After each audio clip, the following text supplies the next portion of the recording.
Welcome back to Guide with Samuel. Today, I'll show you the process for converting your SPayLater credit into funds in your GCash wallet.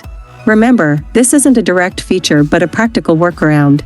First, as a reminder, SPayLater is designed for purchases on Shopee, not for cash withdrawal. This method uses a trusted middleman to facilitate the transfer. Next, find a reliable person who needs to buy something on Shopee. Use your SPayLater credit to purchase the item for them. Then, agree that they will send the cash equivalent of the purchase to your GCash wallet immediately. You can provide them with your GCash number for the transfer. After that, you are now responsible for repaying SPayLater. Make sure the transaction is complete and you have the funds in GCash before the SPayLater payment is due. I must emphasize, only do this with someone you trust completely to avoid scams or financial loss.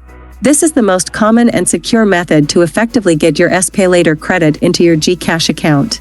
If this guide provided a clear path for you, please like and subscribe.